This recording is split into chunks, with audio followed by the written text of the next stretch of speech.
अस्सलाम वालेकुम नाज़रीन, आप देख रहे हैं प्रोग्राम सिटी एट 10। मैं हूं आपकी मेज़बान अना यूसुफ। उम्मीद आप सब लोग ठीक ठाक होंगे और आपके ठीक ठाक होने की हम भी दुआ करते रहते हैं। आप भी ज़रूर कोशिश कीजिए अपने आप को ठीक ठाक रखने में, अपने लाइफस्टाइल पर ज़रूर नज़र रखें।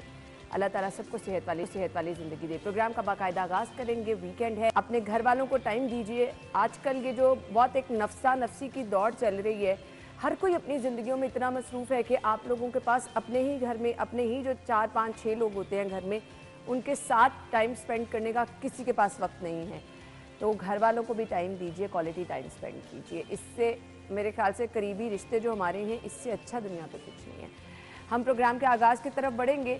शहर में हम देख रहे हैं कि बहुत ही खूबसूरत अंडरपासेस बन रहे हैं, रोड्स की कुशादगी की जा रही है, सफ़र करने का भी मज़ा आता है, रोड्स बड़े ज़बरदस्त नज़र आते हैं। लेकिन ये मैं लेट नाइट आवर में 1-2 दफ़ा निकली हूँ तो मुझे सफ़र करने का मज़ा आया है। अदरवाइज़ जो हम दिन में सफ़र करते हैं वो अंग्रेज़ी वाला सफ़र करना पड़ रहा है। वो इस वजह से कि शहर के ट्रैफिक संभाले नहीं संभल रही। ऑल्दो शहर में रोड्स की कुशादगी के लिए काम हो रहे हैं, यू टर्न्स बनाए जा रहे हैं, इसके अलावा बहुत ज़बरदस्त हम देख रहे हैं कि काम किया जा रहा है। बावजूद इसके वो कौन से अवामिल हैं जो शहर के ट्रैफिक को रवानी रखने में अपना किरदार नहीं अदा कर पा रहे हैं? बेहंगम ट्रैफिक और इसके अलावा पार्किंग जो है वो शहर का इतना बड़ा मसला बन चुका है कि वो काबू में नहीं आ रहा। और फिर अगर हम पार्किंग की बात करते हैं तो यहाँ पर जी नाजायज़ पार्किंग जो है वो पूरी एक माफिया की सूरत इख्तियार कर चुका है, जो कि आवाम को 2 हाथों से लूट रहा है। तो शहर के वो कौन कौन से मकामात हैं जहाँ पर ये हालात है, पहले आपको वो दिखा देते हैं कि शहर में जिसका जहाँ दिल चाह रहा है पार्किंग स्टैंड बना बैठा है।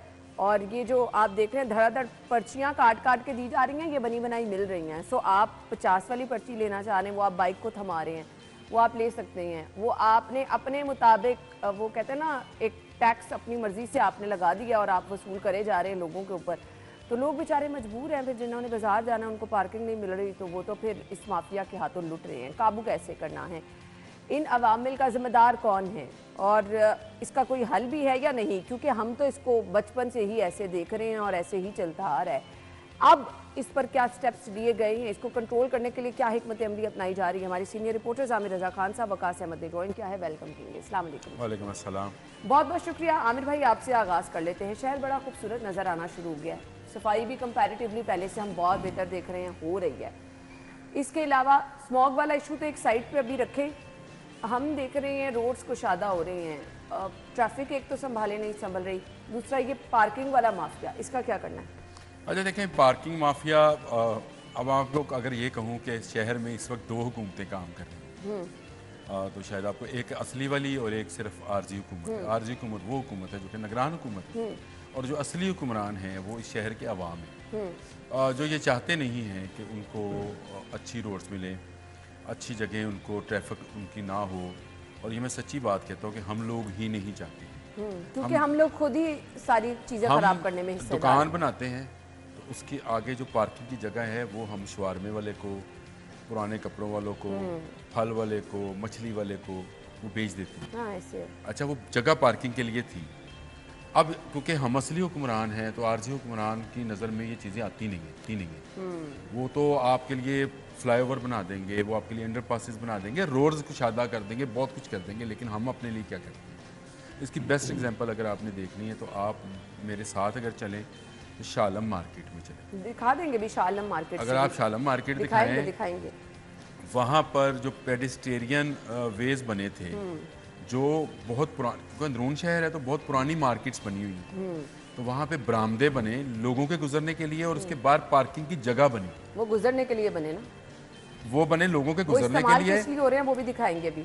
वो वहाँ पे उन्होंने तहखाने खोदे 3-3 मंजिल नीचे, यानी पूरा नीचे खोद के। आपको पता है अंदरून शहर बाकी शहर से मेरा एक दफा शालमी जाना हुआ 20-22 फुट ऊंचा और है। मैं बेसमेंट में एक दुकान में गई, यकीन माने वो रास्ता कहाँ लेके जा रहा था, मैं हैरान परेशान हो गई। तो इतनी डेप्थ में भी कोई जा सकता है? हाँ, वो इससे ज़्यादा डेप्थ में जा सकते हैं, यहाँ से फिर वो मेरे ख्याल है ज़ोंबीज़ निकलेंगे इतनी डेप्थ में जा सकते हैं वो लोग ना। तो ये वो हवस है जिसने शहर के असली हुक्मरानों ने खुद से उजाड़ दिया। अब आप शालमी से पैदल गुजर नहीं सकते, आप गुजर के मुझे अभी चले जाए, अभी चले जाए, जो मर्जी चला जाए ना। वहाँ पे कोई पार्किंग प्लाजा जो बना एक रंगमहल में मुशर्रफ साहब के दौर में, बदनसीबी और बदकिस्मती देखें कि हमारी डिस्ट्रिक्ट गवर्नमेंट्स भी पैसे कमाना चाहती हैं उन्होंने क्या किया, उसकी ग्राउंड फ्लोर पे दुकानें बनवा दी। अब वहाँ साइकिलों वाले बैठे हैं, वहाँ आपके पास कोई लड्डू वाला बैठा है, कोई कपड़ों वाला बैठा है। उसने अपनी दुकान से 20-20 फुट आगे जो है अपनी वो ठेले और रेडियाँ लगा ली, उससे आगे वो मजदूर बैठे हैं। उसके बाद 5-10 फुट की जगह छोड़ी है जो कि मुश्किल एक रिक्शा गुजर सकता है वहाँ से। यानी दुनिया भर में ये मेरा भाई मेरे साथ बैठा है, ये यूके में रह के आया है बहुत अर्सा। इसने बहुत सारी दुनिया देखी है। मैं भी अमेरिका भी गया, यूके भी गया, दुनिया भर की ममालिक को देखा। जहाँ पार्किंग प्लाजे बनते हैं वहाँ आप एक दुकान नहीं बना सकते। बिल्कुल ऐसे ही है। तो यहाँ पर दुकानें खुद बना कर दे दी गई। मतलब कानून नाम की वहाँ पर चीज़ कानून नाम की, हाँ, आप कानून नाम की कैसी चीज? कुछ आप बचपन की बात कर रहे थे, तो हमारे बचपन में आजम क्लॉथ मार्केट के अंदर ट्रक जाते थे। अब आप हैरान होंगी, अब आप आजम क्लॉथ मार्केट के अंदर साइकिल लेकर नहीं जा वो तो सकते। बहुत तंग तंग गलियां, वहाँ कैसे ट्रक दुकानदारों ने कब्जा कर लिया जगहों पे। वहाँ मंदिर मौजूद थे, मंदिरों पे कब्जा कर लिया, हवेलियाँ मौजूद थी, हवेलियों पे कब्जा कर लिया। आहिस्ता आहिस्ता ये माफिया बढ़ता बढ़ता बढ़ता उन्होंने अपने रास्ते खुद से वो सांप, एक वो गेम होती थी 3310 इंच होती थी, नोकिया 3310 में वो सांप वाली। हमारी ताजर बरादरी वो सांप है जो खाता जाता है, बढ़ता जाता है और एट द एंड इसने अपने आप को ही खा जाना है। मैं आपको बताऊं, शहर को ये हम कहते हैं कब्जा माफिया खा गया, ये ताजर माफिया खा गया। आज मेरे साथ आप चलें करीम ब्लॉक की मार्केट में, अगर आप दिखा सकें तो वो भी दिखाएंगे वो भी दिखाएंगे कि वहाँ पर शाम के औकात में जहाँ पे पार्किंग होनी चाहिए वहाँ पे दुकानदारों ने स्टॉल्स लगवाए हुए हैं। सारे पुलिस वाले मौजूद हैं, सारे पार्किंग वाले मौजूद हैं। क्या किसी ने किसी से पूछा? वहाँ बैठे हैं, कोई स्कंजबीन बेच रहा है, ऐसे ही है, कोई लड्डू बेच रहा है, कोई दाल चावल बेच रहा है, कोई कुछ बेच रहा है। पिछली वाली दुकान को वो पैसे देते हैं और उससे आगे 3-3 दुकानें बनी हैं। यानी एक वो बैठा है जो कि आपके अल्ट्रेशन करता है, जो बरामदे बने थे उसमें अल्ट्रेशन वाला बैठ गया, उससे आगे बैठ गया एक वो कपड़ों वाला जो वही के फैक्ट्री आउटलेट से कपड़े लेके 10-20-25 रुपए के मार्जिन से बेच देता है, उससे आगे बैठ गया जूतों वाला, उसके आगे बैठ गया ये दाल चावल वाला, लड्डू वाला, रो वाला, कोई इस तरह। मैं सर करीम ब्लॉक की मार्केट में, आप जीवन की मार्केट में चले जाए, ऐसे ही है। आप मुझे शाम के औकात में वहां से गुजर के दिखा दें। नहीं पॉसिबल, नहीं पॉसिबल। क्यों? जीवन की मार्केट मैं जब नया नया अंदरून शहर से हम निकले थे तो सबसे पहले इकबाल टाउन में आए और उसके बाद हम एफ ब्लॉक में चले गए, जौहर टाउन में किराए के घर में गए थे। तो वो जीवन की मार्केट हमारे सामने स्टैब्लिश हुई। उस वक्त बिल्कुल एक वन साइडेड रोड था, उस वक्त चोएफा स्कूल भी नहीं था। आज शाम के औकात में आप वहाँ से मुझे गुजर के दिखा दे, पैदल गुजर के दिखा दे जीवन की। क्यों? सारे दुकानदारों ने कोई चने वाला बिठवा दिया, कोई शवारमे वाला बिठवा दिया, कोई ये तो बर्गर वाला बिठा दिया, खींच दिया तमाम मार्केट्स का। अब हमने हल की तरफ भी आना है और अवाम इसमें कितनी हिस्सेदार है वो भी आपने बता दी। मुझे ब्रेक का कहा जा रहा है, हम ब्रेक लेंगे तो वापस वकास से इस पे बात भी करेंगे और कुछ हल की तरफ भी जाएंगे, आपको शालम मार्केट के मनाजिर भी दिखाएंगे। आप हमारे साथ ही रहिएगा।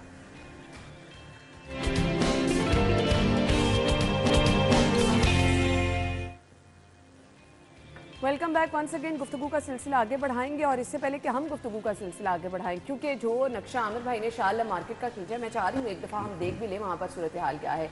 हमारे रिपोर्टर अरबाज खान वहाँ पर मौजूद है। अरबाज, बताइएगा इस वक्त शालम मार्केट में क्या सूरत हाल आप देख रहे हैं?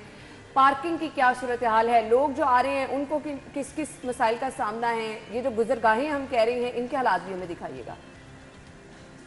हाँ जी है ना, बिल्कुल। इस वक्त मैं मौजूद हूँ शाह आलम मार्केट में, जो कि लाहौर की बड़ी तरीन मार्केटों में से एक है। यहाँ पर जहाँ एक जाने पहले ही मोटरसाइकिल खरीद करने का जो है वो काफ़ी मसला है। मोटरसाइकिल की जो पार्किंग है उसका फुकदान है, उसी के चलते जो यहाँ पे छोटे छोटे स्टैंड बनाए भी गए हैं उनके अंदर भी जो है वो ओवर चार्जिंग, यानी कि जो पार्किंग टिकट्स हैं उनकी मद में लोगों को लूटा जा रहा है। यानी कि जो पार्किंग टिकट्स होती हैं उसके ऊपर 10 रुपये लिखे जाते हैं, लेकिन शहरियों से जो है वो एक कसीर तादाद, जिसे 30, 40, 50 या जिसे कहा जाता है जितना भी दाव लगता है वो लिया जाता है।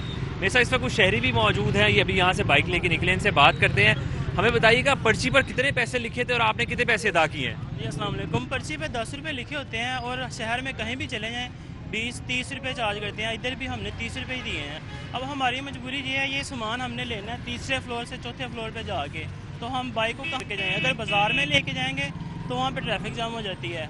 तो ये यहाँ पे बेसिकली कोई प्रॉपर स्टैंड होना चाहिए, प्लाजा होना चाहिए जहाँ पे हम बाइक अपनी पास करके जा सकें।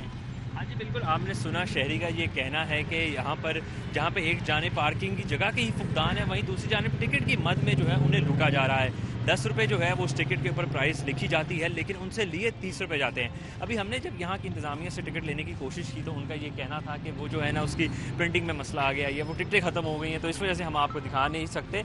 लेकिन अभी हमारे साथ जो है यहाँ पर जो टिकट बांट रहे होते हैं उनसे भी बात करने की कोशिश करते हैं। मेरे भाई खड़े हैं मेरे साथ, मुझे बताइएगा कि 10 रुपये पार्किंग टिकट लिखी होती है, लेकिन शहरियों का ये शिकवा है कि उनसे आप 30 रुपये ले रहे हैं, ऐसा क्या वजह है? भाई एक तो ये हमारे ठेकेदारों से डर है, दूसरा ये कानून में एक लाइन होते है, बाकी जो है ना गैर कानूनी जगह वो इदारों वाला पैसे लेते हैं, बस उसकी वजह से फीस हम लेते हैं।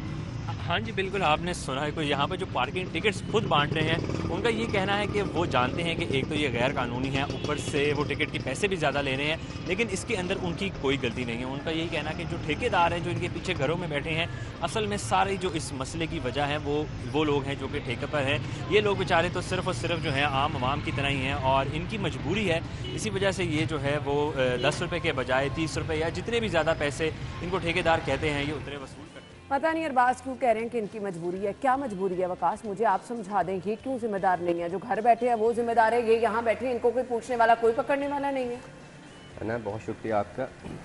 आमिर भाई ने जो बातें की हैं ना वो बातें तो सारी सही हैं, लेकिन उसमें मेरा ख्याल आमिर भाई एक ना जिनको ये आर्जी हुक्मरान कह रहे थे ना उनको थोड़ी सा रिलीफ दे गए हैं। ये काले धन की मार्केट है, अरबों रुपये रोज इकट्ठे होते हैं। वो क्या आराम से 10 रुपए वाले टिकट दे के आप 30 रुपए ले रहे हैं? वो सिर्फ उन माफियाज के हाथों में नहीं जा रहे, वो इन आर्जी हुक्मरानों के पेटों में भी जा रहे हैं। ज़रा इंतजामिया के लोग ले रहे हैं, पुलिस ले रही है, रियासत सारी तो आपकी इस तरह से ब्लैक मनी मार्केट पे चल रही है। तो आप कहते हैं कि जी कौन रोकेगा? जिसने रोकना है वो तो हिस्सेदार है उसमें, तो किस तरह से आप रोक सकते हैं? हर चीज की ना एक हिरारकी होती है आमिर भाई, इनको भी तो कोई लीड कर रहा है ना। कौन सी हिरारकी? ये जो पार्किंग सारा इंतजाम शहर का चल रहा है, कौन देख रहा है इसको? मुझे ये बता दें। मुझे तो वैसे वो वकास कह चुका है कि आप भाई आप शायद अकल आपकी मारी गई, धंधा है पर गंदा है ये। वो कह रहा है धंधा है सारे का सारा और इसके पीछे करोड़ों अरबों रुपया इन्वॉल्व है। आपके जो अफसरान हैं, जो आपकी ब्यूरोक्रेसी है, कौन जिम्मेदार है इसका? ये पार्किंग कौन लीड कर रहा है शहर की? ये जो जगह जगह स्टैंड बनाए हैं ये किसकी कहने पे बने हैं? नहीं, ये तो पार्किंग कंपनी बनाई गई थी। कहाँ है वो? पार्किंग कंपनी की टिकट्स हैं, इन्होंने जैकेट्स पहनी होती है। आपने जो फुटेज पहले चलाई है उसके पीछे पड़ा नहीं आपने पार्किंग कंपनी, तो यही पार्किंग कंपनी जो है ये टिकट्स वो जारी करते हैं। ये वो पार्किंग कंपनी जारी करती है। से क्या मिल रहा है आमिर भाई? वो भी सादी टिकट्स मिल रही हैं, वो आपका जो कब्जा है। जैसे मैं आपको अभी बता भी देता हूँ। आपको अभी ये शालमी वाले पठान ने क्या बताया? उसने कहा ये 2 लाइनें लीगल हैं, उससे आगे जितनी लाइनें वो इलीगल हैं। उसके हम ज्यादा पैसे चार्ज करते हैं क्योंकि हमसे आगे पैसे लेकर जाते हैं। वो सिर्फ ठेकेदार का नाम नहीं ले रहा था, बात चलाएं तो पूरी चलाएं। वो ले रहा था उन पुलिस वालों की भी जिनकी वहाँ ड्यूटी है, वो भी आकर पैसे लेकर जाते हैं उन 3 लाइनों की जो उसने इजाफी लगवाई है, जिसकी वजह से सारा लाहौर पार्किंग वाले को नहीं पता कि हमारी पार्किंग को एक्सटेंड किया गया है। तो क्या लाहौर पार्किंग का जो इंस्पेक्टर है क्यों नहीं देखते कि हमारी जो जगह है उससे अगर एक्सटेंशन की गई है तो उसका रिस्पॉन्सिबल देखते सब हैं।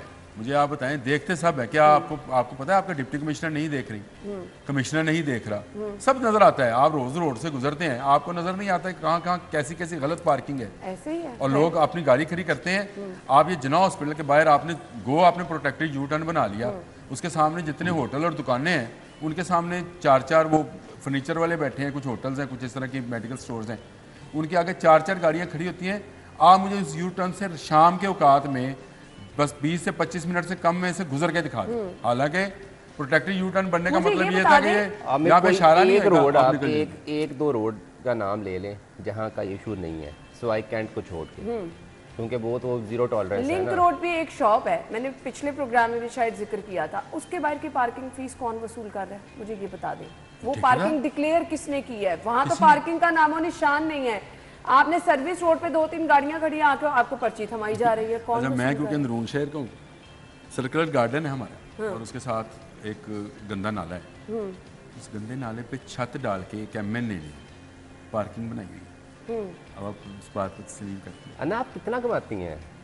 2 लाख 2 लाख 3 लाख, ये तो उनके 2 दिन की कमाई है। 2 दिन की कमाई, ये बात सही, बिल्कुल सही। हम भी फिर यही खोल लें? ये करोड़ों का धंधा है। ये इसके लिए ना बन जाते हैं, हम भी पार्किंग स्टैंड खोल लेते हैं। प्रॉब्लम ये है कि इसके लिए हम आप शायद नहीं बन नहीं सकते ना, क्योंकि हमें किसी का लिहाज करना पड़ना है, अपनी ज़मीर को मारना पड़ना है। ये बात आपने सही की, इन ठीक सब है। चीजों के लिए आपको जमीर को मारना पड़ता है।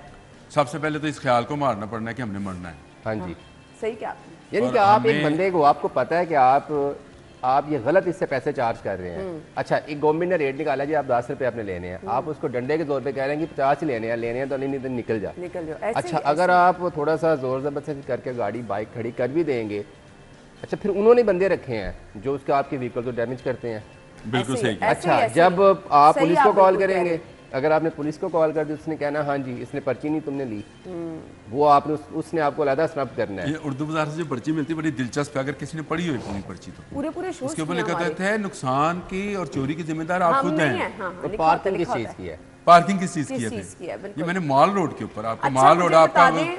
बड़ा अच्छा रोड है मॉल रोड, वहाँ पे गाड़ी पार्क की, वो आया मेरे पास, उसने कहा भाजी 100 रुपया। मैंने कहा यार इस पर 30 रुपये लिखा है, तुझे 100 रुपये किस चीज़ का? 70 रुपए हिफाजत की, ठीक आपकी गाड़ी है, बड़ी दे है। मुझे बता तुझे 30 रुपये 70 रुपये इजाफी किस चीज़ के दूँ? कहना बोजी चाय पानी दे दे। मैं कहता मैंने पर्ची तो 100 रुपये लिख के दे दे, मैं तो 100 रुपये दे देना। सही बात है। कहना नहीं बोजी तेरे को चाह पानी मंगिया। मैं कहा मेरे को तू चाह पानी मंगिया, बाकियों को तू कहना 100 रुपये ही रेट है, पार्किंग का ये 100 रुपये रेट दो। घंटे के हिसाब से वसूल किया जाता है, जहाँ कहीं एक अच्छा, घंटे से अभी ऊपर आमिर आए। भाई ने बात की ना वो अनारकली की। अच्छा मुझे ये बताएं आमिर भाई, आपने यूरोप अमेरिका हर जगह देखा है, किसी शॉपिंग मॉल एरिया में जैसे वो अनारकली बाजार के दरमियान उन्होंने पार्किंग लगाई, कहीं है दुनिया में? कहीं नहीं। नहीं है, तो क्या वो दुकानदारों की मर्जी के बगैर लगी हैं? पॉसिबल ही नहीं है। देखिए ना, आपने ये है अनडिक्लेयर्ड मनी। आपने दुकान पे कह दिया सर देखिए हम तो लॉस में जा रहे हैं, ना, भाई ये जो सबसे आपने जबरदस्त बाहर point है। रखा हुआ है, बिल्कुल, ये वो बिल्कुल। पॉइंट है जिसमें ना गवर्नमेंट को टैक्स मिल रहा है, ना पैसा रेवेन्यू में आ रहा है, पैसे ना तो आप आपको डबल कमा circulation रहे में आ हैं। रहा है। पैसा डबल कमा रहे हैं। और ये अच्छा पॉइंट है जिस पर कि आप वो जरूर- कहते हैं कि जी हमें तो देखे लॉस में जा रहे हैं। भाई लॉस में कैसे जाएंगे, ना जाएंगे, आपने दुकान तो बाहर रोड पे लेके आ रहे हैं, बिल्कुल ऐसे ही है। ठीक है, और दुकान में आप कुछ भी नहीं। एक मार्केट बता दें जो अपनी जुरिस्डिक्शन के अंदर है। आमिर भाई, आप दुकानें तो आबिद बाहर मार्केट सड़क अगर पे दिन के टाइम किसी भी टाइम चले जाएं, अगर आप कभी बाहर से वहाँ गुजरे होंगे, वहाँ तो खड़े होने की जगह नहीं है।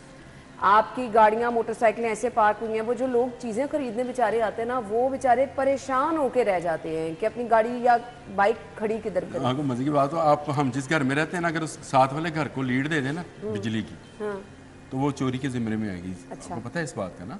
तो वो कहेंगे जी आप बिजली जो है आगे बेच रहे हैं, बिल्कुल चोरी ऐसे। कर रहे हैं, जो भी कर रहे हैं, आप पर आ जाएगा जनाब। मेरे साथ आए जब, फिर मेरे दोस्त मेरा मजाक उड़ाते हैं, खारक नाले के ऊपर सारी दुकानें बन गई, उनको बिजली का कनेक्शन किसने दिया? उसके पीछे घर वालों ने। हाँ, नाले की जगह है, वासा ने वहाँ पे कब्जा कराया, खुद दुकानें बना, वो आरजी दुकानें जी, लेकिन सारी बना बन कर दी। पीछे से उन्होंने घर वालों से बिजली का कनेक्शन लिए, वो चल रहे हैं। क्या उन पर चोरी का, कब्जे का कोई एक मुकदमा किसी कमिश्नर ने, किसी वासा वाले ने, किसी ने किया होगा तो मुझे बता दे। आज भी चले जाए, शाम के औकात में वहाँ से गुजरना मुहाल है, क्योंकि वो मुर्गी वाले, मछली वालों, ऐसे ही है, ऐसे उनकी दुकानें आपके वासा वालों ने बनवा के दी दरख्त काट कर। ऐसे ही है, बिल्कुल। मैं हैरान इस बात पर हूँ कि एक तरफ निगरान वज़ीर आला का ये आर्डर और बयान था कि जितने नाले हैं उनके इर्द गिर्द जितनी जगह हैं वहाँ पे दरख्त लगाए जाए और उनको साफ़ किया जाए, तजावज़ खत्म की जाए। वहीं पर आपके महकमे वाले खुद पैसे कमा रहे हैं। ना ये इसने सही कहा, ना वो टैक्स के ज़ुमरे में आते हैं, ना वो टैक्स पे करते ऐसे हैं। ही। ये तो सिर्फ एक जगह जहाँ से मैं आमिर रोज़ भाई मैं गुजरता हूँ, आपको एक और रोज़ चीज़ बताऊं, बहुत सारे शहर में ऐसे पॉइंट्स हैं जहाँ पे रेडी बान है, उनके पीछे जो है ना, जो उनको रोज़ पैसे देते हैं कि जी आपने यहाँ पे रेडी लगानी है, पुलिस ज़िला इंतज़ामिया को संभालना हमारी जिम्मेदारी है, जो प्रॉफिट होगा उसमें से 1000-1500 पर रेडी या पर स्टॉल हमारा होगा। तो पीछे वो बड़े बड़े नाम आते हैं। अब ठीक ये है। आप जो जिक्र कर रहे हैं, अच्छा ये तो हमने ओवरऑल नक्शा खींच दिया है कि शहर की मार्केटों में ये सूरत हाल है, ये माफिया ये सब कर रहा है। अब कुछ हमने जिम्मेदारों की तरफ आना है कि वो क्या कर रहे हैं, वो अपनी ड्यूटियां किस तरह से निभा रहे हैं, वो उनको पे क्या किया जाता है, इंतज़ामिया की क्या रिस्पॉन्सिबिलिटी है, क्या ये माफिया इसी तरह से चलता रहेगा, इसको कोई पूछने वाला नहीं। पोश इलाकों में चले जाएं, वहाँ पे पार्किंग के अलहदा से रेट हैं, अस्पतालों में एक अलहदा माफिया बैठा हुआ है, बाजारों में चले जाए वहाँ एक अलहदा माफिया बैठा हुआ है। मैंने आबिद मार्केट का जिक्र किया, शाह आलम मार्केट का जिक्र किया, इसी तरह से मिंटगुमनी रोड पे चले जाएं, आपकी हॉल रोड मोबाइल मार्केट में चले जाएं। शहर की कोई ऐसी जगह नहीं है जहाँ ये माफिया आवाम को लूटने के लिए नहीं बैठा। अब क्या आवाम की किस्मत यही है कि इनके रहमो करम पे रहे? अगर कोई बंदा पूछ लेता है, अब आमिर भाई को तो आराम से उसने कह दिया चाय पानी के पैसे, मैंने लोगों की लड़ाइयाँ होती देखी हैं। सो इस पर हम बात करते हैं, ब्रेक के बाद आते हैं, हमारे साथ ही रहिएगा।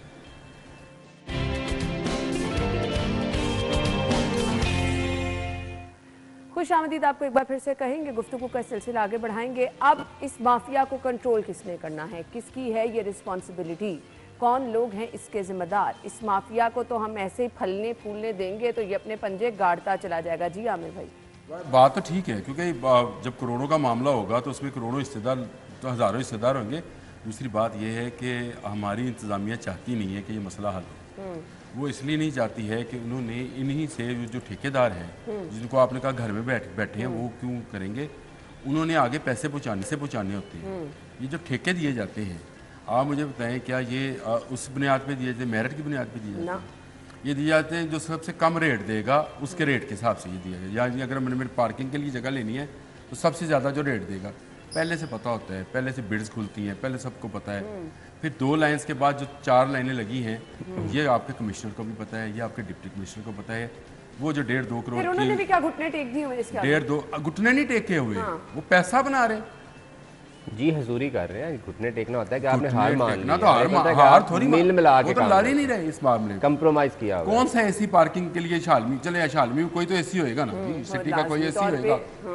उसके पास फॉर्च्यूनर गाड़ी है 1.5-2 करोड़ रुपए की, नहीं उस एसी ने कभी जाके शालमी का मसला देखा कि है क्या? सवाल ही नहीं पैदा। मैं और मेरा बाप, मेरा दादा शालमी की पैदावार, मेरा परदादा भी, हम शालमी के रहने वाले हैं। हमारे सामने ये सारा कुछ हुआ। हम जितना शोर मचा सकते थे मचाए, लेकिन उसके बाद क्या किया, क्योंकि वो रहने के काबिल ही नहीं रहा तो हम बाहर निकल गए। क्या करते? बिल्कुल जोर जबरदस्ती तो नहीं, कब्जे पे कब्जा हो रहा था, कब्जे पे कब्जा हो रहा था। कुछ रहा सही कसर, जो बाग थे उस पर भी कब्जा करा दिया। जो नहर थी वो बंद हो गई, शालमी के नहर बहती थी, उस पर कब्जा करा के दुकानें बनवा दी। आप कहते हैं कि इंतजामिया को, मैं वाकई मुझे नहीं पता था कि ये केनाल भी। अब मुझे आप बताएं, ये जो शालमी का सर्कुलर गार्डन है, इसको सैलाब करने के लिए एक नहर आया करती थी और ये शालामार बाग में भी जाती थी और शालमी अच्छा, तक ये वाकई मुझे भी नहीं पता था। आती थी नहर। और इस नहर छोटी नहर थी, यानी वो जिस तरह अभी आप सुहा कहते हैं ना जिसको, नहर तो उसको कहना, लेकिन नहर के पानी था, वो आती थी। वो बंद करके उसके ऊपर दुकानें बन गई हैं, सारी की सारी नाजायज़ हैं। क्या किसी ने किया? आज भी लाहौर हाई कोर्ट में MD ताहिर का किया हुआ केस, मरहूम MD ताहिर ने केस किया था, उस नहर को बहाल किया जाए। सारी नजायज जगहों पे बैठे कारोबार हो रहे हैं करोड़ों अरबों रुपए के।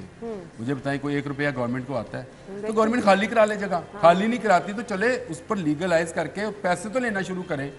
आप किराया भी लेना शुरू करेंगे तो आपको उस नहर के ऊपर बनी दुकानों से मंथली जो है 1-1.5 अरब रुपया मिलेगा, जो आप लोगों की फलाह के लिए वो तो वापस अवाम का पैसा हो जाएगा। बिल्कुल आप कैसी बातें कर रहे हैं? एक पैसा अगर डायरेक्टली मेरी जेब में अगर आ रहा है, मैं क्यों चाहूंगा कि वो लीगलाइज हो जाए? मुझे ये बता दें, मुझे मैं अक्सर कहती होती हूँ कि कुछ मामलात ऐसे लगते हैं, कुछ चीज़ें ऐसी हैं कि वो नामुमकिनात में मुझे लगती हैं कि ये चीज़ें कभी शहर से ख़त्म नहीं हो सकती हैं। ये तजावुज़ात कह लें, ये पार्किंग माफिया कह लें, ये तो साथ साथ ही जुड़े हैं। विकास, कोई तजवीज़, कोई हल है इसका? अच्छा, वैसे ना हल तो बहुत हैं, दुनिया भर में एक्सपेरिमेंट हो चुके हैं लोगों ने। नहीं, उसमें पहली तो आपकी रियासत की कमिटमेंट चाहिए। सेकंडली ये है कि जिन अवामल पे ये माफिया या ये बासर अफराद आवाम को एक्सप्लॉइट करते हैं ना, गवर्नमेंट उसका अल्टरनेट दे। मसलन पब्लिक ट्रांसपोर्ट मजबूत करें। दूसरी बात ये है ज़ीरो टॉलरेंस हो। वो बदामी बाग का प्रेसिडेंट हो, वो लिबर्टी मार्केट का प्रेसिडेंट हो, भाई अगर एक कस्टमर की गाड़ी वहाँ पे खड़ी हो रही है ना, अगर पार्किंग फुल है तो फिर किसी की गाड़ी नहीं आनी चाहिए। मैंने उस पहले भी जिक्र किया था, बदामी बाग सर्कुलर रोड का जो वो 6 लेन रोड है, वो 6 लेन रोड है। 3 लेन पे बदामी बाग मार्केट के जितने ताजर आते हैं अपनी गाड़ियाँ खरीद उन्होंने गाड़ी खड़ी की है और ऊपर उन्होंने कपड़ा डाल दिया है। उन्होंने सुबह आना है, शाम मार्केट को चले जाना है। ठीक है, अगर किसी ने मीडिया बड़ा फोर्स करता है तो पुलिस वाले चले जाएंगे, पीछे कर लो, तो वो ताजर साहब प्रेस कॉन्फ्रेंस कर देते हैं, गवर्नमेंट कहते हैं नहीं जी हम तो माशी सरगर्मियों पे कॉम्प्रोमाइज नहीं करते। यहाँ गवर्नमेंट घुटने टेकती है। ठीक है, है, आपको ये बताऊं तो ये एक्सप्लॉयटेशन जो है ना, तो ये बंद होनी चाहिए। और आप डिसाइड कर लें रूल जो आपके पास, आपको नए नहीं बनाने, जो ऑलरेडी आपके पास मौजूद हैं उन पे आपने अमल दरामद करना है। मुझे तो एक आमिर भाई एक बात पे शदीद एतराज़ है, जितनी भी हाउसिंग सोसाइटीज़ बनती हैं, आपने एक मास्टर प्लान बनाया, उसने बता दिया कि ये मार्केट की जगह है, ये रेजिडेंशियल है, उसके बाद फिर आप ये क्या लॉजिक बनता है कि आप उसको कमर्शियल कर दें? अभी आप जोहर टाउन से गुजरे, मेन बुलेवार्ड जोहर टाउन, आपने सारी कमर्शियल कर दी, ऐसे? क्या उसके लिए मुतबादल पार्किंग किस जगह नहीं छोड़ी आपने? जिसने एक घर को 10 मरले के घर को प्लाजा बनाया है वो पार्किंग कहाँ करवाएगा? सही बात है। ठीक है, तो गवर्नमेंट ने कहा कि हमने पैसा कमाना है, तो एलडीए ने कहा जी इसको कमर्शियल कर दे। वो बज़ाहिर छोटा सा मुद्दा लगता है, लेकिन वो 5-10 साल में पनप कर वो अजदा बन जाता है। बिल्कुल। एक तो जो रूल्स गवर्नमेंट जो कमिटमेंट करते हैं उस पर कायम रहे, पब्लिक ट्रांसपोर्ट अगर मजबूत हो तो मुझे अगर फैसिलिटी हो ना, अगर मैंने शाला मार्केट जाना है तो कोई कन्वेंस मौजूद है रिस्पेक्टेबल मैनर से मुझे वहाँ पे ले जाएगी, तो मैं अपनी गाड़ी या बाइक लेके नहीं जाऊँगा। जाहिर बात अब है, प्रॉब्लम ये है कि पार्किंग माफिया ने अब इवन गंगाराम के हॉस्पिटल के बाहर दुकान वालों ने रिक्शे वालों के साथ ठेका किया हुआ है कि जी फलां रिक्शा यहाँ पे खड़ा होना है। मैंने पिछले हफ्ते वहाँ पे गाड़ी लगा दी और वो जी मैंने मिन्नतें करके जान छुड़ाई। वो कहते जी आपने गाड़ी यहाँ पे लगाई क्यों है? मैंने कहा जी मैं इसी मार्केट में गया था। उन्होंने कहा जी किस दुकान से गए सी?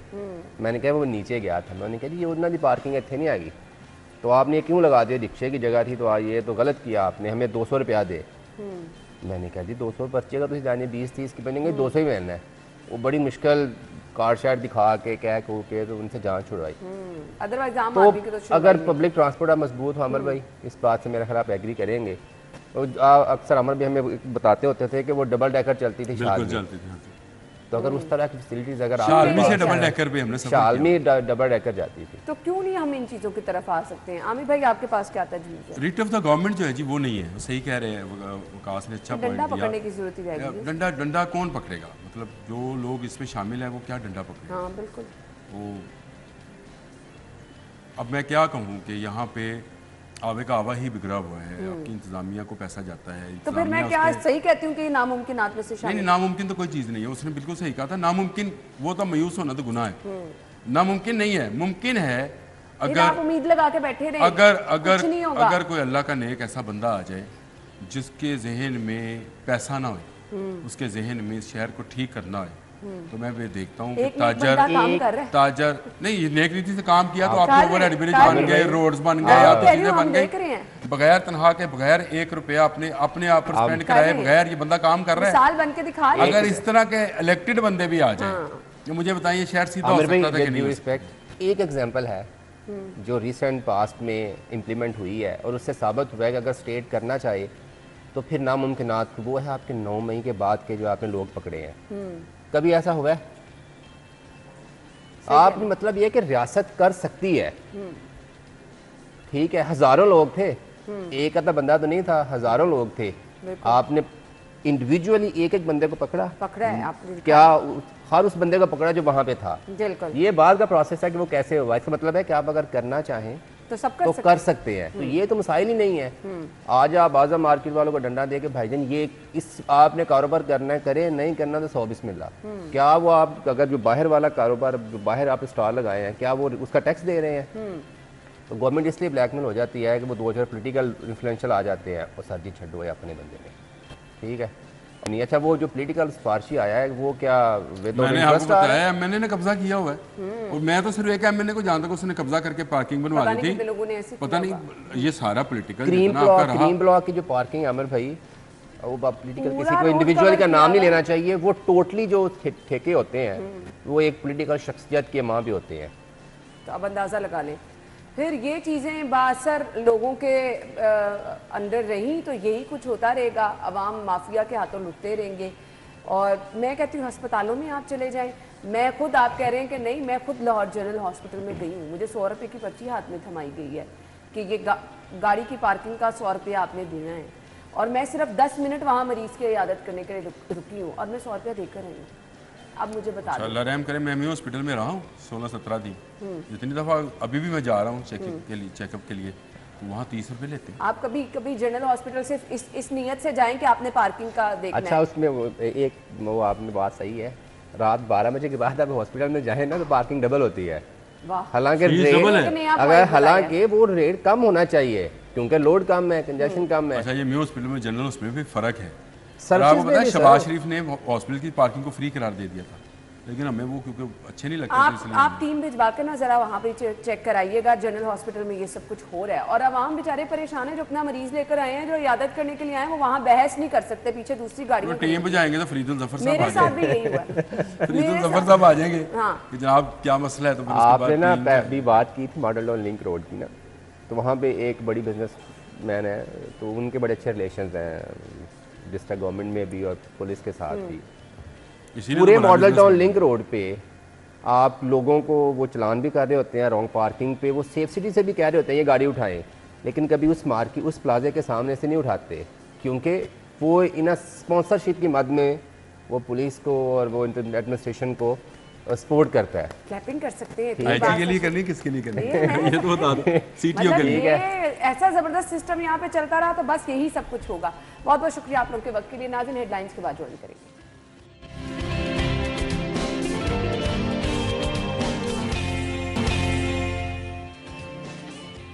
Welcome back once again. So हर कोई इस तलाश में रहता है कि उसने अपना कोई बहुत ही स्पेशल इवेंट करना है, तो उसके लिए बहुत ही स्पेशल जगह होनी चाहिए। आजकल तो वैसे ही शादियों का सीज़न भी चल रहा है, ना सिर्फ शादियों के सीज़न बल्कि अब कुछ लोग अपनी बर्थडे को बड़े स्पेशल अंदाज में सेलिब्रेट करते हैं। कुछ लोग अपने इवेंट्स, चाहे वो ऑफिशियल इवेंट्स हैं, कुछ दूसरे इवेंट्स हैं, उनको बड़ा स्पेशल करके जो है वो बनाना चाहते हैं, मनाना चाहते हैं कि जगह भी स्पेशल हो और हमेशा हमारा इवेंट यादगार रहे। ऐसे में आपके लिए बड़ी ज़बरदस्त अपॉर्चुनिटीज़ मौजूद हैं और एक ज़बरदस्त अपॉर्चुनिटी जो आज के शो में हम डिस्कस करने वाले हैं जी, विस्टा हॉस्पिटैलिटी इन की सूरत में है। अब ये विस्टा हॉस्पिटैलिटी इन है क्या, बेसिक आइडिया क्या था, यहाँ पर आपके इवेंट किस तरह बाकी जगहों से स्पेशल हो सकते हैं, इनकी खुसूसियात क्या हैं, किस तरह ये बाकी जो आपके पास ऑप्शंस मौजूद है उनसे डिफरेंट है, इस पे हमने बात करनी है। हमारे साथ जो मेहमान मौजूद है मैं तारुफ कराना चाहूँगी, ये जी एडमिनिस्ट्रेटर हैं विस्टा हॉस्पिटैलिटी इन के मोहम्मद आसिफ शाह साहब, जिन्होंने हमें ज्वाइन किया है। अस्सलाम वालेकुम जी। Thank you so much sir, आपके वक्त का बहुत बहुत शुक्रिया। जैसे मैंने कहा कि हमारे पास ऑप्शंस बहुत ज़्यादा हैं और सिलेक्शन भी मुश्किल हो गई है। अब हर किसी की कोशिश भी होती है कि उनका इवेंट बहुत स्पेशल होना चाहिए, जगह स्पेशल होनी चाहिए, वेन्यू हमेशा यादगार रहना चाहिए। इन सब चीज़ों को अगर देखें तो विस्टा हॉस्पिटैलिटी इन जो है हमारे सामने एक फुल पैकेज है। मुझे ये बताएं कि सफ़र का आगाज़ आपने कहाँ से किया, बेसिक आइडिया क्या था जिसको आप लेके चले? अच्छा मैम, ये मैं थोड़ा सा इसका बैकग्राउंड एक्सप्लेन करना चाहूँगा। सबसे पहले तो जो विस्टा हॉस्पिटैलिटी इन है ना, ये एक बहुत बड़ा स्पेशल एक वेंचर जो है इस इंट्रोड्यूस करवाया गया है लाहौर में, जिसकी बेसिक खसूसियात ये हैं कि आपके लोगों को, हर बंदा जो है ना जी, जो भी शादी ब्याह की तकरीबात का इनेकाद कर रहा होता है, उसको ये होता है कि यार मैं किस तरह, किसके साथ कौन सा थीम होना चाहिए, किस तरह मैं करूं। तो ये वाहिद लाहौर का ऐसा वेंचर है जी जो वेन्यू फैसिलिटीज़ और जो फूड, स्पेसिफिकली जो फूड कॉन्शियसनेस है लाहौर के अंदर, उसको लाहौरियों तो वैसे ही खाने को लेकर बड़ा, हाँ जी वो उसके लिए मैम हमने ये स्पेशल एक इंट्रोड्यूस करवाई है कि हम अपनी वेबसाइट के अंदर जो स्लॉटरिंग, लाइव स्लॉटरिंग फैसिलिटीज़ दे रहे हैं अपने कस्टमर्स के लिए, ताकि जो फूड उनके सामने कुकड या बेक्ड होके आए, उनको आइडिया, उनको पता हो कि ये किस किस्म का फूड सर्व किया जा रहा है। बस आपको सिर्फ ये है कि सोचने की ज़रूरत है और डेट फिक्स करने की ज़रूरत है। Rest our team is there to conclude, to think and to finalise and execute the events. सही। सो आपके पास सिर्फ एक आइडिया है, वो आप लेके आ जाएं और उस आइडिया को हकीकत की शक्ल, ये बहुत ज़बरदस्त है। आजकल तो वैसे ही ट्रेंड चल रहा है, आपने ओपन एयर में लोग इवेंट्स करने को प्रेफर कर रहे हैं, उसके भी तमाम इंतजाम। जी मैम, उसके लिए मैं बताना चाहूँगा, हमारे पास कुदरत के करीब जो है ना जी, जो नेचर है, नेचुरल फैसिलिटीज़ हैं वो ज़्यादा हैं। हमारे पास अप्रॉक्सीमेटली 3000 लोगों की ओपन एयर फैसिलिटी अवेलेबल है। हाँ जी, आजकल जो जिस तरह ये खूबसूरत मौसम है आजकल और आगे दिसंबर में आ रहे हैं, हमारे पास ज़्यादातर जो इवेंट्स बुकड हैं वो ओपन एयर ही किए गए हैं शाम को, और मार्किस भी अवेलेबल हैं। हमारे पास विस्टा स्वीट्स हैं। अगर कोई फॉरेनर्स, जिस तरह हमारे भाई कई लोग बाहर रहते हैं, उन्होंने अपने बच्चों की तकरीबात का इनेकाद करना होता है, तो उसके लिए स्पेशल फैसिलिटी है कि वो आएँ, उनकी रेजिडेंस भी हमारे साथ होगी, ठीक है जी, अंदर ही उनको अवेलेबल फैसिलिटी हो जाएगी और उसके सारे इवेंट्स जो हैं वो हम खुद ही प्लान और ऑर्गेनाइज। अच्छा, बड़ा ऑर्गेनाइज सिस्टम हम आपका देख रहे हैं। मैं मार्किस की तरफ पहले आना चाहूँगी। सिटिंग हो, स्टेज हो, बैकग्राउंड हो, लोग बड़ा आजकल थीम्स को फॉलो कर रहे हैं ना कि हमारा ये थीम है, तो आपके पास हर अपॉर्चुनिटी मौजूद है। लेट्स सपोज अगर कोई आ रहा है और आपको अपना थीम बता रहा है, उसके अकॉर्डिंग आप हर चीज़ रेडी कर देते हैं। जी जी मैम, इसके लिए मैं ये एक्सप्लेन करूँगा कि हमारे साथ बड़े ट्रेंड और स्पेशलाइज्ड क्वालिफाइड हमारे पैनल पे लोग हैं, जो कि हमारा पूरा एक सेगमेंट है डेकोर का और ऑर्गेनाइजेशन एंड प्लानिंग का, जो कि जो भी थीम, किसी भी किस्म का थीम कॉम्बिनेशन जो आपने एक्सप्लेन करना है उसके मुताबिक ही हम डिज़ाइन और उसको एग्जीक्यूट करते हैं। बिल्कुल। अच्छा, ये वाले इवेंट्स ना लोगों के बड़े स्पेशल होते हैं, इसमें लोग कॉम्प्रोमाइज़ नहीं करना चाहते हैं। वो आप सिटिंग अरेंजमेंट को ले लें, लोग कहते हैं कुशादा होना चाहिए, गेस्ट अगर ज़्यादा हैं तो ये वाला इफेक्ट ना आए कि अच्छा सब लोग इकट्ठे हो गया तो एकदम से वो मजमा सा बन गया। सो इसके लिए क्या अरेंजमेंट्स होते हैं? इसके लिए देखिए मैम, बात ये है कि हम कोशिश ये कर रहे हैं कि हमने बिल्कुल ब्रांड न्यू गुची के फॉर एग्जाम्पल इंफ्रास्ट्रक्चर को डेवलप किया है। ठीक है जी, जो क्रॉकरी है, जो कटलरी है, जो वहाँ पे सिटिंग अरेंजमेंट्स हैं, सेटअप्स हैं, वो बहुत ही हाई क्लास और बहुत ही टॉप ऑफ द लाइन है। हम उसके बाद सर्विस क्वालिटी जो है वो बड़ी स्पेशलाइज्ड है। उसके बाद जो हमारी सबसे बुनियादी बात मैं ज़रूर इसको यहाँ फोकस करवाना चाहूँगा कि जो हमारा फूड है वो उस अनमैचेबल है इन लाहौर। आप हर किस्म का फूड जो मर्जी, आप चाइनीज़, पाकिस्तानी कुजीन्स, किसी भी किस्म का जो आप कुजीन्स ऑर्डर करेंगे वो हमारी टीम आपके लिए सर्व करने के लिए तैयार होगी। चलें जी, ये तो बहुत अच्छी चीज़ है। यानी आपका इवेंट तो स्पेशल होगा ही होगा, आपके जो गेस्ट आए होंगे उनके लिए फूड क्वालिटी पे भी कॉम्प्रोमाइज़ नहीं किया जा रहा और ऑप्शंस भी तमाम अवेलेबल हैं। आप जो फूड अपने इवेंट में शामिल करना चाह रहे हैं वो हो सकता है। अच्छा, लोग कहते हैं कि जो टीम वहाँ पर मौजूद हो उनका भी वेल ड्रेस होना। आपको पता है कोविड के बाद से हम बड़ा कॉन्शियस हो गए हैं सफाई को लेके। जो क्रॉकरी सर्व हो रही है वो बिल्कुल साफ़ होनी चाहिए, शीट्स बिल्कुल साफ़ होनी चाहिए। अब चीज़ें हमें कुछ वैसे तो सही नज़र आ रही होती हैं, लेकिन जब जाके देखें तो बिल्कुल ही और चीज़ें होती हैं। इसके लिए हमारी एक स्पेशल टीम है मैम, जो कि क्लीनलीनेस और प्रोटोकॉल्स के ऊपर और हाइजीनिक फूड के ऊपर कंसंट्रेट करती है। ठीक है जी, कि वो जो आपका इवेंट ऑर्गेनाइजेशन से पहले सारी फैसिलिटीज़, सारे वेन्यू को प्रॉपर प्रोटोकॉल्स के ज़रिए क्लीन किया जाता है। उसके बाद जो डिपार्टमेंट है, सर्विंग डिपार्टमेंट है, पूरा एक अलग डिपार्टमेंट है, उनके अपने अपने अलाइंड मैनेजर्स हैं, वो उस सारी अरेंजमेंट और सेटअप को देखते हैं। उसके बाद एक तीसरी टीम आती है कि जब आपका फूड डेकोर की जो थीम कर चुके होते हैं, उसके बाद फूड सर्विंग की टीम, उसका सेक्शन भी अलग किया गया है ताकि हर जो हमारी टीम मेंबर्स हैं उनको पता हो और उनका फोकस हो। We only adhere to the customer satisfaction, customers compliance, कि उनको किस किस्म की फैसिलिटी चाहिए वो अपने इवेंट को लेके, क्योंकि देखिए हर बंदा टची होता है। कोई बर्थडे है, कोई सालगिरह किसी के बेटे की या बेटी की हो रही है जी, कोई शादी है, कोई ब्याह है। We are also specialised in providing corporate events, we are also organising corporate events, और उसमें जो बड़े बड़े ब्रांड्स हैं उनको हम लेके आ रहे हैं अपनी यानी इस जगह पे जी, ताकि हमारी जो इन सारे प्रोटोकॉल्स को जो है वो फ्यूचर में जो है ना जिसको लेके चला जाए। ये बड़ी अच्छी चीज़ है। अच्छा, मुझे ये बताइएगा कि हम देख तो रहे हैं कि एनवायरनमेंट भी बहुत ज़बरदस्त है, डेकोर भी बहुत ज़बरदस्त है, खाने पे आप बता रहे हैं बिल्कुल कॉम्प्रोमाइज़ नहीं है। सो एक बहुत अहम चीज़ होती है जब भी आपने कोई अपना इवेंट ऑर्गेनाइज करना होता है ना, समटाइम आपका बजट भी लिमिटेड होता है। सो इतनी स्पेशल जगह में क्या ज़्यादा बजट लेकर आना पड़ेगा? जी, बजट के बारे में बिल्कुल जो है ना जी, हम आपको और हमारे पाकिस्तानी नाज़रीन को परेशान होने की ज़रूरत नहीं है। बजट में भी अच्छा जी बिल्कुल, हम अकॉर्डिंग टू जिस तरह जो रिक्वायरमेंट्स होंगी हम एडिशनल फैसिलिटीज़, क्योंकि this is our new project, हम इंशाल्लाह हमारा जो फ्यूचर है पाकिस्तान में, हम सोच रहे हैं इसको जो 5-6 जो बड़े पाकिस्तान के शहर हैं उसके अंदर इनका वेंचर्स का जो है ना ये आगाज़ किया जाएगा, और उसके मुताबिक इस पूरे के पूरे ब्रांड को लेके जो है ना जी वो पाकिस्तानी जो लोग हैं उनके लिए हम सर्विसेज देंगे जी। बहुत अच्छी चीज़ है ये जी कि आप वो लोग परेशान ना हो कि जिनके पास जो अपना इवेंट स्पेशल करना चाहते हैं लेकिन बजट की लिमिटेशन है, आपको आपके बजट के अकॉर्डिंग बहुत ज़बरदस्त जो है वो फैसिलिटी प्रोवाइड की जाएगी। अच्छा जी, फूड के बारे में भी आपने बता दिया।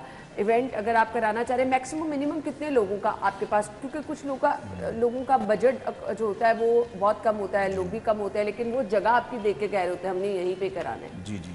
अच्छा मैम, जो एम्बियंस है ना वो बहुत ही लुक्रेटिव है, आउट क्लास है, और हमारे पास जो सिटिंग कैपेसिटी है वो अकॉर्डिंग आपके पास आप 50 लोग हैं, आप 100 हैं, आप अच्छा, ये कोई 1000 issue हैं, नहीं है। आप 2000 हैं, आप 4000 हैं, हर उसके मुताबिक हम उसको ऑर्गेनाइज और प्लान उसी तरीके से करते हैं। सही। ठीक है जी, उसी के मुताबिक उनके सारे अरेंजमेंट्स किए जाते हैं। एक और चीज़ को मैं फोकस करवाना चाहूँगा, वो ये जी आउटडोर फैसिलिटी है। कई लोग मेंबर्स होते हैं वो कहते हैं यार हमारा वलीमा तो आप ऑर्गेनाइज कर दें, तो आपको पता है उसके एडजस्टमेंट बहुत से ऐसे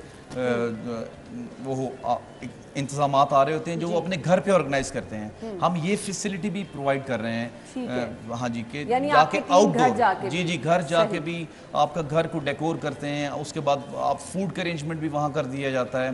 यानी indoor and outdoor both facilities are available at the doorstep of Vista Hospitality. सही। तो ये बहुत ज़बरदस्त चीज़ है कि अगर आप लोग अपने घर में इवेंट करना चाह रही हैं तो इनकी टीम जो है वो आपके घर आके वो डिकोर का है या फूड के हवाले से अगर आप जो है वो हायर करना चाह रहे हैं तो वो सब चीज़ें अवेलेबल हैं।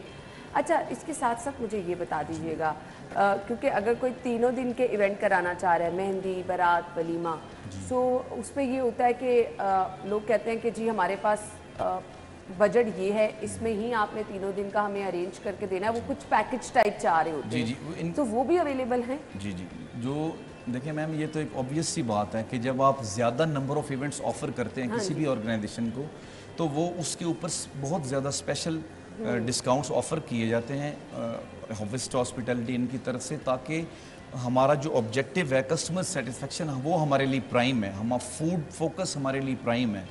Budget obviously is an important segment for us, for the organisations who are running the businesses.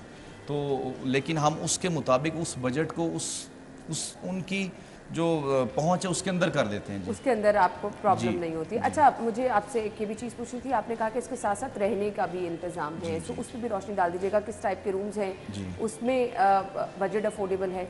Ji ma'am, बहुत टॉप ऑफ द लाइन हमारे पास स्वीट्स हैं जो, और हम फर्दर इसको जो है ना एक्सटेंड कर रहे हैं इस प्रोजेक्ट को, क्योंकि हमारे पास जो क्यूरीज जनरेट हो रही हैं ज़्यादातर वो है फॉरेनर्स की। वो कहते हैं जी यार हम आ रहे हैं, हम इतने लोग होंगे, हमारी रिहाइश का इंतज़ाम भी आप लोग कर दें, और हमारे 4-5 इवेंट्स जो हैं, वलीमा है, उसके बाद मेहंदी है, उसके बाद सालगिरह, वो भी आप ऑर्गेनाइज कर दें।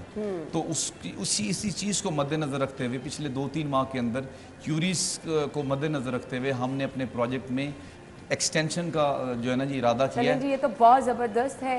मैं आप लोगों से, देखने वाले से कहना चाहूँगी, अगर आप अपने इवेंट को स्पेशल बनाना चाहते हैं और आप चाह रहे हैं कि वो आपको कुछ ऐसी जगह मिले जिन पे आप ट्रस्ट भी कर सके, फूड पे भी कॉम्प्रोमाइज़ जहाँ पे नहीं किया जा रहा, तो विस्टा हॉस्पिटैलिटी आपके पास बहुत ज़बरदस्त ऑप्शन है, आप यहाँ जा सकते हैं। Thank you so much. एक चीज़ मैम ज़रूर, क्योंकि इस जो सारा प्रोजेक्ट है, इसके जो रूह रवां हैं वो बिज़नेस टाइकून है पाकिस्तान के बहुत बड़े, चौधरी मोहम्मद सरवर लंगड़ियाल साहब, वो रियल एस्टेट प्रोजेक्ट्स रन कर रहे हैं। उसके बाद अभी जो रिसेंट उनके प्रोजेक्ट्स हैं, वो जो टावर्स हैं पाकिस्तान के अंदर, वो बहरिया टाउन के अंदर, और उसके बाद शादमान में यहाँ पे जो है जी हाई राइज बिल्डिंग्स के अंदर आ रहे हैं। उसके बाद यही उनका जो थीम और सोच है जी, विस्टा हॉस्पिटैलिटी, ये उनका ही वेंचर है, और उनके ही लीडरशिप के अंदर ये सारे जो है ना जी इक़दाम किए जा रहे हैं। दैट्स रियली ग्रेट, और हम आपको गुड लक भी कहना चाहेंगे। बहुत बहुत शुक्रिया। नाज़रीन, ब्रेक के बाद हम आपको ज्वाइन करेंगे।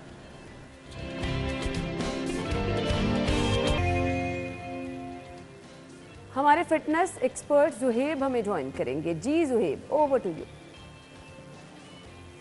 आई am internationally certified fitness trainer, और आज का हमारा जो टॉपिक है वो है कि जो लोग अक्सर हमें कहते हैं कि यार विंटर्स में सुबह उठते हैं बेड से तो जिस्म पूरा दर्द हो रहा होता है, हिलने का दिल नहीं कर रहा होता, बड़ा स्टिफनेस फील हो रही होती है, और स्टिफनेस को कैसे दूर किया जाए बेड के ऊपर बैठे बैठे लेटे लेटे, उसकी कुछ आपको ड्रिल्स बताऊंगा, कुछ एक्सरसाइज बताऊंगा, उसको आपने फॉलो करना है। ठीक है, हमारे साथ रहिएगा।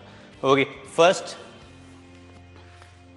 स्ट्रेट बैठेंगे, उठ के बैठे या बेड से जस्ट मूव करेंगे, लोअर बैक का स्ट्रेच है ये,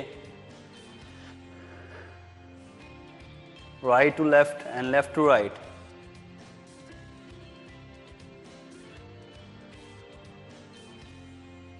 one more. Okay, next is hands up and movement करेंगे up and down. Next one is shoulder rotation.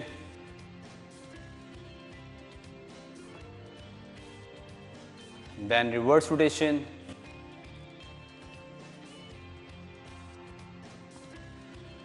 Shoulder stretch करेंगे, बॉडी को अपनी खोलेंगे, मसल को रिलैक्स करेंगे। विंटर्स में सबसे ज़्यादा जो इंजरीज होती हैं वो मॉर्निंग टाइम में होती हैं, बिकॉज आपकी बॉडी प्रिपेयर नहीं होती कुछ भी काम करने के लिए। तो अगर आप स्ट्रेचिंग इस तरह करेंगे और फिर बेड से उठेंगे तो आप इंजरी से दूर रहेंगे और एक्टिव फील करेंगे और लाइट फील करेंगे। बाइसेप्स चेंज करेंगे।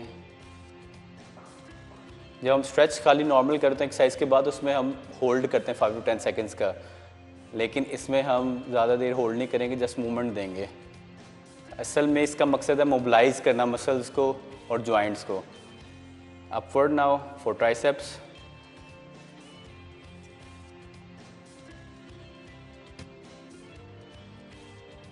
Backward and hyper extension.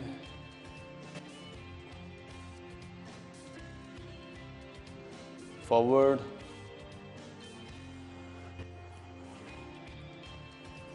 hyperextension again,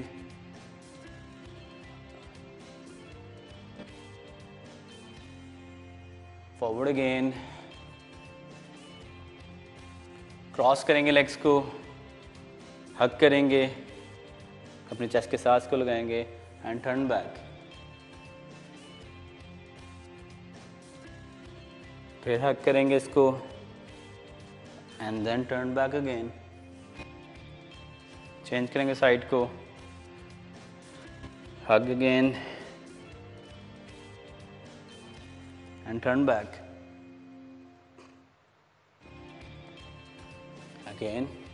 repeat करेंगे इसको,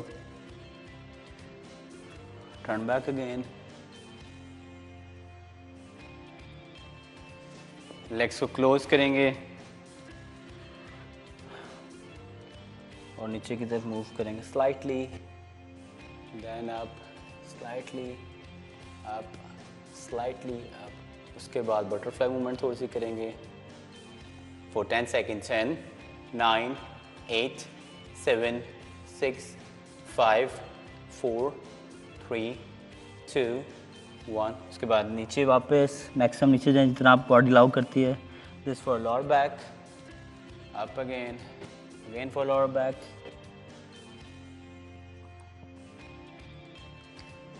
अप, लेग स्ट्रेट, होल्ड करेंगे।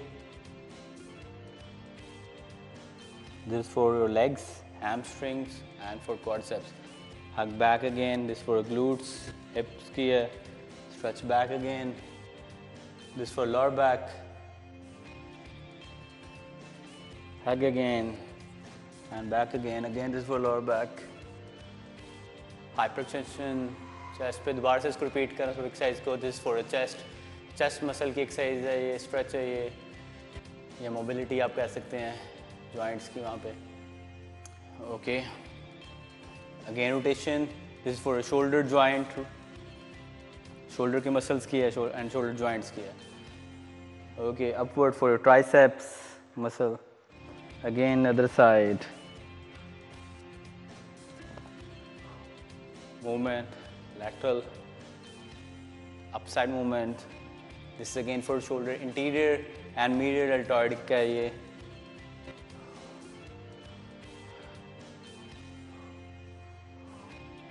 तो ये था हमारा आज का प्लान वर्कआउट जो आप सुबह उठते साथ ही करेंगे, अपनी बॉडी को रिलैक्स करेंगे, मोबिलाइज करेंगे ताकि विंटर्स में आपको बॉडी स्टिफनेस फील ना हो और आप इंजरी से दूर रहें। Thank you so much. Thank you so much Zuhaib. So ये वो एक्सरसाइजेज हैं जो बहुत आसानी से और आराम से आप अपने घर में कर सकते हैं। सो अब इसका आपके पास कोई बहाना नहीं है, बाहर स्मॉग है, आप घर में रहें, ये वाली एक्सरसाइज करें, फीडबैक दें, कुछ और पूछना चाह रहे हैं तो हम जुहेब तक आपका मैसेज पहुँचाएंगे, आप हमें मैसेज कर सकते हैं। सो वीकेंड का प्रोग्राम हम इस तरह से प्लान करते हैं कि आपका वीकेंड घर में मसरूफ़ सा गुजरे। सो अब हमने आपको एक्सरसाइज भी बता दी आपने कौन सी करनी है, और अगर आप कुछ एंटरटेनमेंट की वजह से देखना चाह रहे हैं तो देख लेते हैं बिग स्क्रीन में क्या है। वेलकम कहेंगे। अस्सलाम वालेकुम। वालेकुम अस्सलाम। बहुत बहुत शुक्रिया, बहुत ही ज़बरदस्त आपकी आवाज़ है। मुझे बताएं ये सिंगिंग का शौक़ कैसे आया? सिंगिंग का शौक़ कॉलेज लेवल पे परफॉर्म करते थे प्रोग्राम्स में, कॉन्सर्ट्स में। सो वहाँ से डेवलप होता गया, कुछ कॉम्पिटिशन्स में भी परफॉर्म किया, फिर सीखने सिखाने का मरतबा भी जारी हुआ। अच्छा, पेरेंट्स तो कहते हैं कॉलेज आ रहा है बच्चे को पढ़ाई के लिए भेजा और सिंगिंग ये किन कामों में पड़ गए, तो घर वालों ने सपोर्ट किया? घर वाले स्टार्ट पे थोड़ा सा होता था कि बेटा स्टडी पे फोकस करो, लेकिन आप किसी चीज़ को एक अच्छे लेवल पर करें और उसे अगर एज अ पैशन करें तो आपके घर वाले ज़रूर सपोर्ट करते हैं। कैसा फीडबैक मिलता है जब लोगों में बैठ के गाते हैं? लाइक अब ऐसा ही होता है कि बाबा घर आते हैं तो बाबा बताते हैं कि यार नज़र कज़न्स मिले थे तेरे, बड़ी तारीफ़ कर रहे थे यार, तू कॉन्सर्ट से होकर आया है या टीवी शो से होकर आया है। सो काफ़ी अच्छा फीडबैक मिलता है अब। सही, प्रॉपर किसी से क्लासेस भी ली, सीखा है? स्टार्टिंग पे मैंने क्लासेस ली थी और अब ये है कि यूनिवर्सिटी टाइम मैनेज करना और म्यूज़िक मैनेज करना, सो क्लासेस लेना थोड़ा सा मुश्किल हो जाता है। सही, कितनी प्रैक्टिस करनी पड़ती है? हर रोज़ प्रैक्टिस करती है? बिल्कुल हर रोज़। अगर आप क्लासिकल सिंगर हैं फिर तो बहुत ज़्यादा टफ होता है। रूटीन में आप 1 से 2 घंटे लाजमी प्रैक्टिस करें और टीचर्स के साथ करें। आपके मोस्टली गाने कैसे होते हैं? मोस्टली मेरा स्टार्ट तो क्लासिकल से था। इवन के प्योर क्लासिकल मैं ऑल पाकिस्तान म्यूज़िक कॉन्फ्रेंस से गोल्ड मेडल विन कर चुका हूँ प्योर क्लासिकल में। फिर उसके बाद नीम क्लासिकल में भी मैंने पार्टिसिपेट किया और अब ज़्यादा जो है वो पॉप और फोक सॉन्ग्स की तरफ ज़्यादा रुझान रहता है। इंस्पिरेशन कौन है? किसको देख के सोचा कि सिंगिंग? स्टार्टिंग फ्रॉम उस्ताद नुसरत फ़तेह अली खान साहब। अभी मैंने जो गाना गाया ये उन्हीं का ही गाया हुआ है। और उसके बाद मेहदी हसन खान साहब, गुलाम अली खान साहब और काफ़ी सारे इंडिया पाकिस्तान दोनों के ही काफ़ी बड़े बड़े आर्टिस्ट हैं। और अगर सेपरेशन से पहले की बात करें तो जो बड़े नाम हैं अमीर अली खान साहब क्लासिकल सिंगर, गुलाम अली खान साहब जो जिनकी काफ़ी मशहूर एक ठुमरी है याद पिया की है, लाइक उनसे सीखने का काफ़ी मौका मिलता है जब भी उन्हें सुनते हैं। बिल्कुल आपने सही कहा। और वो वाले गाने तो ऐसे हैं आज भी जब भी आप सुने तो वो दम भी रखते हैं और कानों में रस भी खोलते हैं। बिल्कुल ऐसा। अच्छा जी, ऑप्शंस बहुत ज़्यादा हो गई हैं और मेरे ख्याल से मुकाबला भी उतना सख्त हो गया। आपके पास सोशल मीडिया की वजह से लोगों में टैलेंट क्या ज़बरदस्त सामने आता है। ऐसा ही है। तो आपको नहीं लगता मेहनत ज़्यादा करनी पड़ती है? बिल्कुल ऐसा ही है। मेहनत एक अलग चीज़ है, आपको अपने कुछ आप अलग को भी करना पड़ता है। इस लाइक बनाना पड़ता है कि आप क्या गा रहे हैं, किस तरह गा रहे हैं, आप खुद को प्रमोट कैसे कर रहे हैं। वरना इतना बड़ा बड़ा टैलेंट छुपा हुआ है, उनको सिर्फ इतनी सेंस नहीं है कि वो अपने आप को प्रमोट नहीं कर सकते। घर बैठे बिठाए प्लेटफॉर्म्स नहीं मिलते, शोहरत नहीं मिलती। सिंगिंग के साथ साथ खुद को प्रमोट करने की भी एक मेहनत है, ये भी एक टैलेंट है, इसके लिए भी इंसान को गौर करना चाहिए। सही।